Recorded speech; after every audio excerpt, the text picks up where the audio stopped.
You're listening to the Inspired Entrepreneur's Guide podcast.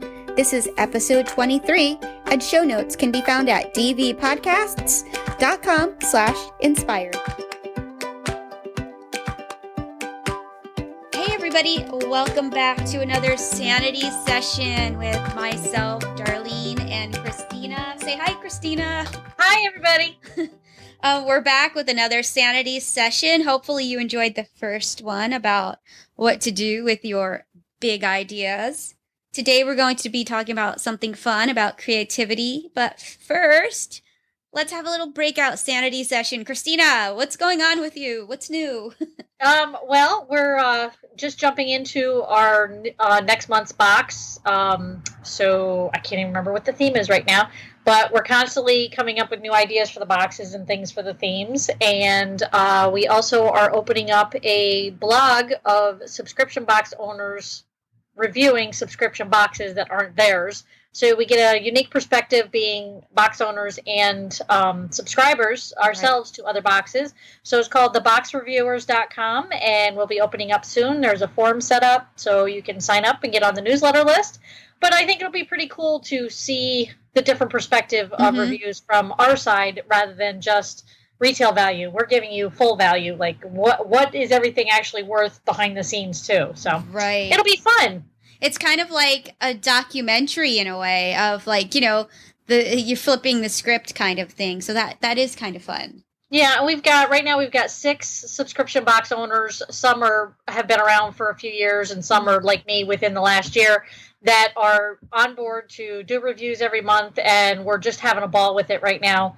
Just trying to get things settled so that we can get it launched. So, yay! Awesome. And I have to tell you, I know we talk often and we talk about different things, but I've never fully said it. And I want you to know that I'm very impressed and I'm super proud of you with you doing this subscription box service. I know it was something completely different for you when you first started because you came from, WordPress and web design and virtual assistants. And I'm just very proud of you. So, aw, thank you.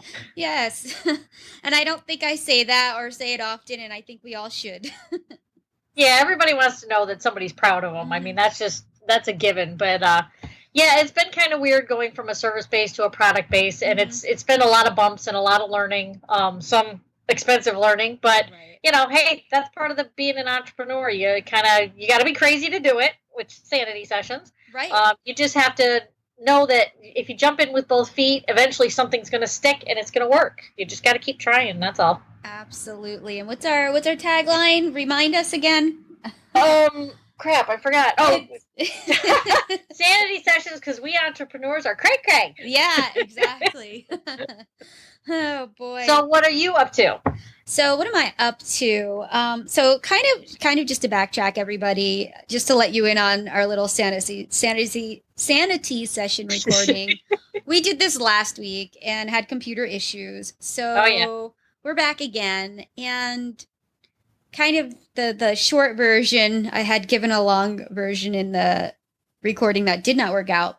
But the short version is I've been working on processes and getting all of my business processes out of my head and on paper for preparation when my husband and I have a future little one in our lives, so that my small team of 3 can kind of take over while I step back a little bit and take care of baby. So that's been taking up a lot of my time. And then this week, I'm thinking about, and this kind of hones in on a little bit of what we're talking about today.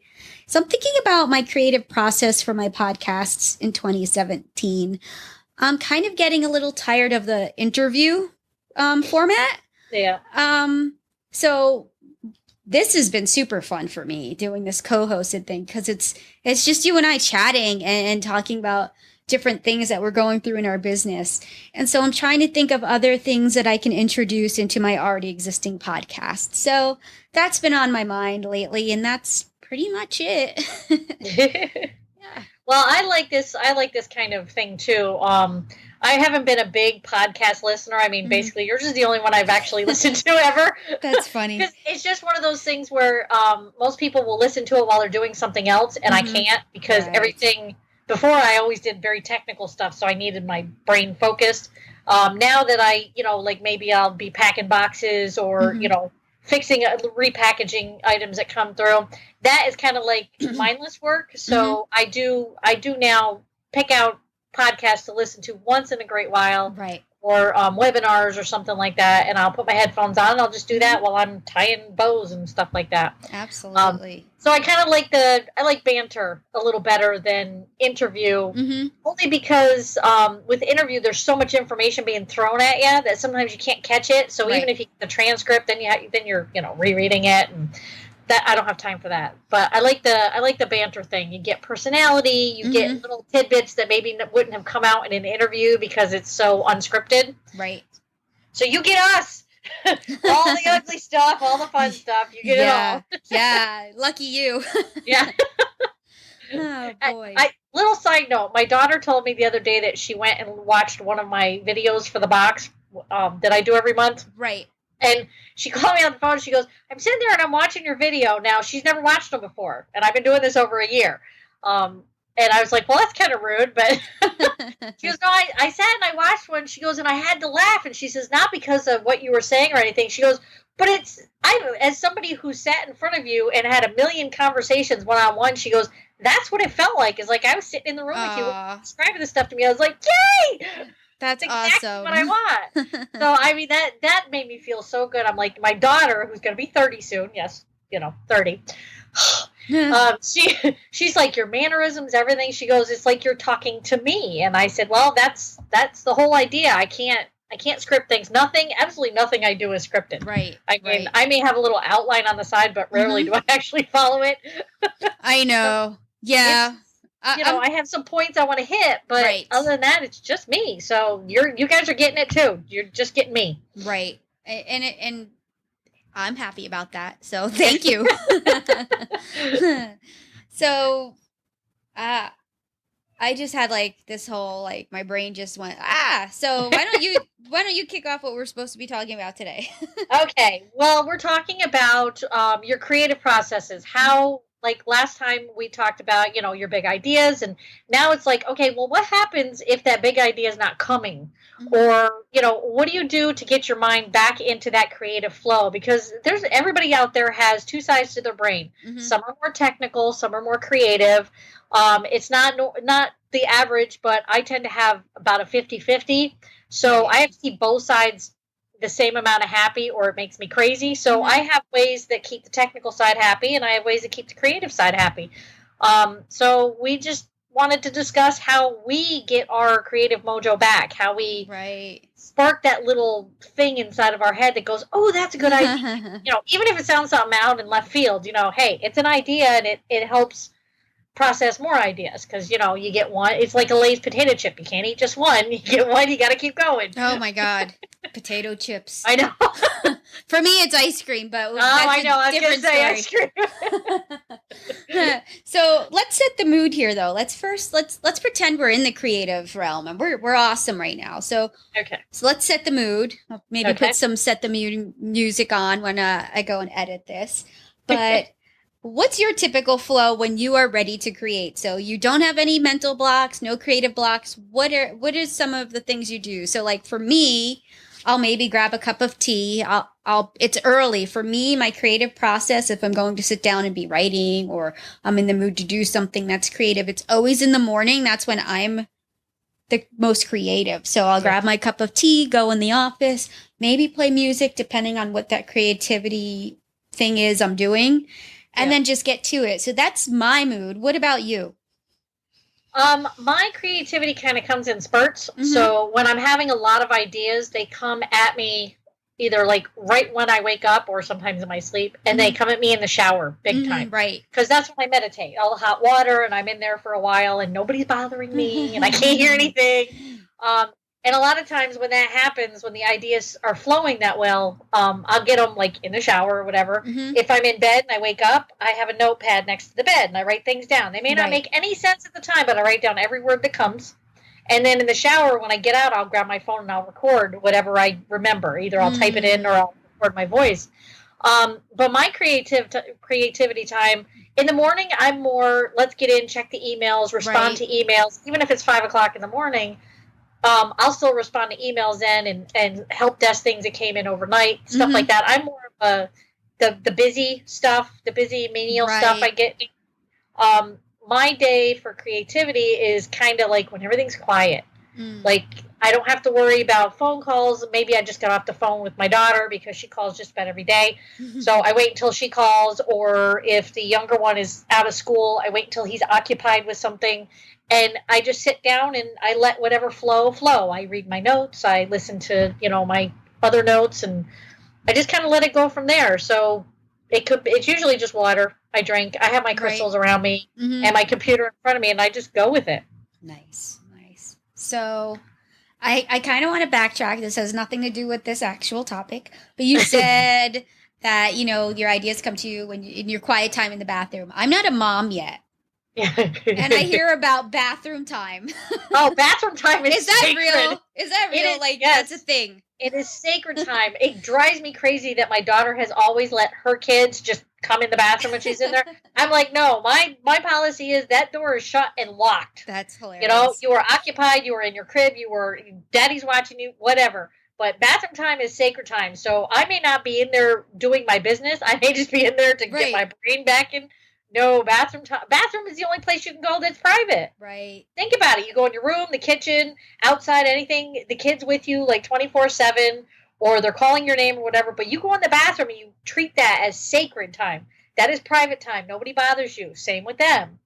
Okay. I've taught my son from day one. Listen, when you go in the bathroom, that's private time. Correct question. Have you ever eaten chocolate in bathroom time? Oh, chocolate. I've talked on the phone. I've played video games on my phone. I've colored a coloring book. That's awesome. Well, I have the tub. I have the toilet. I have a dresser in there because we have a really big bathroom. It's got our laundry room in it, too. I've got a dresser in there. I've sat on top of that and just colored. Just anything for 30 minutes to myself. Oh my God, I'd be in trouble if I had a dresser in my bathroom when I'm a mom. It'll be like everything you could think of, coloring books. I might even have a microphone in there, do some podcasts. You never know. Well, our bathroom's so big, it echoes too much, so I can't do stuff like that. But it's nice to be able to go in there. The dresser is usually folded clothes. And inside the dresser is all of our linen. So, okay. I don't really have anywhere to stash some things. Chocolate under the linen. But yeah, I think about it, I'm like food in the bathroom, but it's a laundry room too. So I kind of stay to the side where the laundry is. So it's not so disgusting sounding. But oh yeah, I've taken an ice cream bar in there before because there was only one left and I didn't want to share. That's so funny. Yeah, your kid, you want to share everything with them, but sometimes you're just like, no, I want that fudgicle all to myself. I don't want kid slobber on it. Oh my God. So that's what I have to look forward to. Yes, bathroom, sacred time. Make it pretty now while you got time. Awesome. So let's back on track. I'm sorry. I just had to ask. Oh no, that's fine because you're about to be in for it. So. Yes, totally. So let's talk. Let's kind of talk now about when that creative process breaks down. So we're just like not feeling the cup of tea or the water in the quiet time, and yeah, it sucks. Yeah. Totally sucks. When you've got nothing going on and you're used to having, as entrepreneurs, we always have a lot of ideas going on. So when you lose that, it's like you lost a piece of you. So, you almost go into panic mode if it lasts too long. You and I went through this before. I told you I had like 3 or almost 6 months where there was just nothing happening. And after like at least once a week, me emailing you saying, hey, what do you think of this? What do you think of that? Having all that time where there was nothing. I was actually getting I'm not an anxiety person, but I actually had to take anxiety medicine. It was getting so bad. I was having panic attacks, and it's amazing how that affects you. Some people could be like, whatever, nothing's happening, no big deal. But because it's such a part of me for so long, it's like when it's gone, it's like, okay, what happened here? Did part of my lung leave or something? Something isn't right. You feel off balance. I was getting sick more often. Everything just hit at once, and I'm like, okay, something's wrong. Wasn't that when you were in the hospital? That was actually after the hospital. I think that had a lot to do with it. When I got out of the hospital, I had a weird, without giving too much detail, I had a weird infection inside my neck near my spinal cord that came from who knows where. They still don't know. Right. And I was in the hospital for 5 days, home IV antibiotics for 30 days after that. And that just zapped me. Right. I was done. Right. It didn't scare me or anything like that, but I was just so thrown off by this all of a sudden that I couldn't get it back. Right. And it terrified me almost, because I'm like, this is my livelihood. My brain is my livelihood. If I can't keep my brain going the way I'm used to, I didn't know what I was going to do. So yeah, it took a lot of talking to you and emailing and saying, this really sucks. What's going on with you? Or are you at least having some luck? And eventually it just kind of clicked. Something, one little tiny spark of idea came, and I just ran with it. I sat down as soon as that little spark came, wrote it down, and I just kept writing.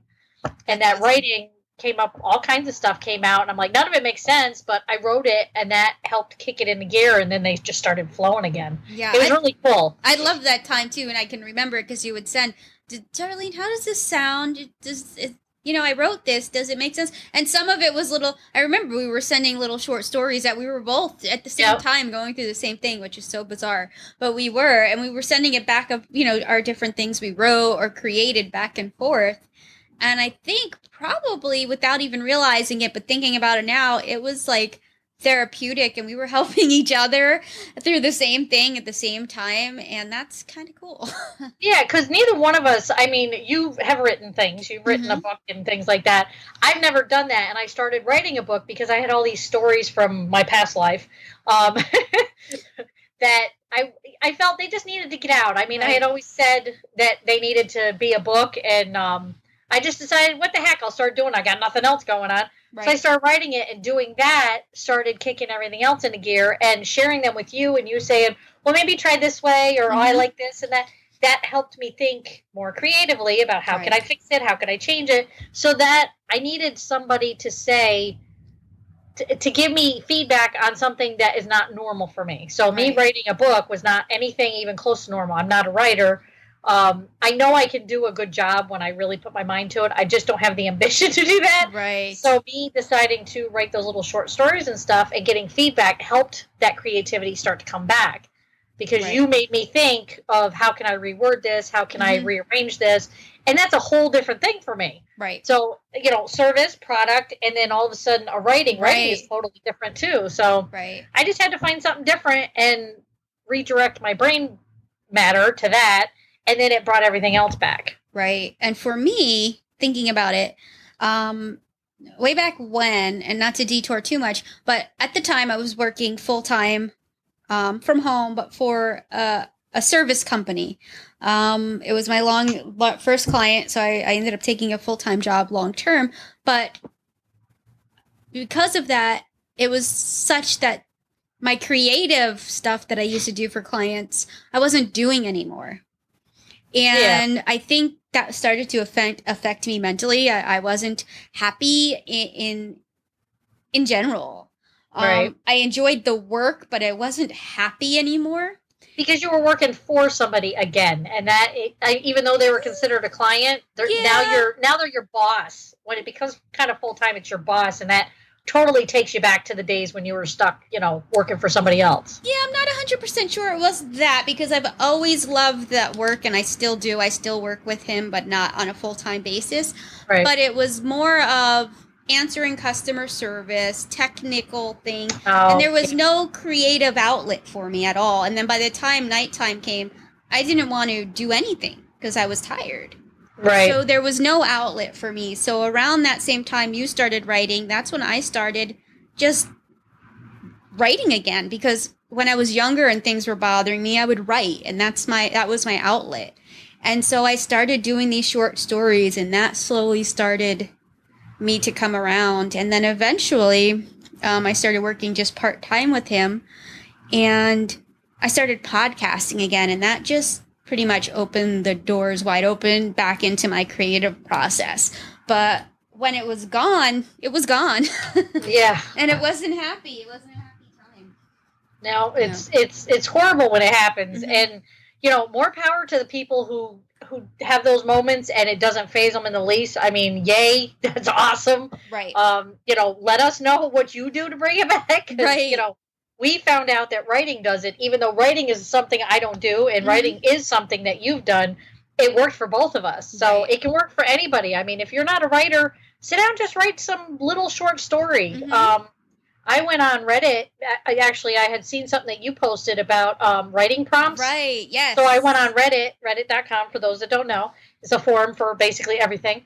And I looked up writing prompts, and I found a couple that I liked, and I was like, oh, that's cool. And so I just wrote a little, like, 2-paragraph thing to go with that. And then I started making up my own, and I have some short stories on my other site that I haven't done in forever. And they were fun. I mean, it was just like, and even my mom said, oh my gosh, you can write. I'm like, I don't think so, but okay, thanks. Right. So you might be listening to this saying, I don't write at all. I can't even spell, and you want me to write something. So some other ideas to refocus. Let's jump into some there. I bought watercolors, and I copied a picture of SpongeBob, and I watercolored him. I can't watercolor. I'm not very good at it. I don't get the whole process. I have pictures on my wall that a friend of ours, Lou's, of her watercolors. They're beautiful. I could never do that.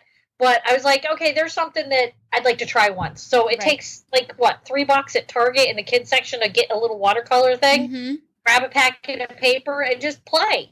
Make a mess. Whatever. Heck, get your kids finger paints and just start finger painting with them. Who cares? Right. Yeah, and walk around outside in the yard, hug a tree, walk barefoot, roll around in the grass.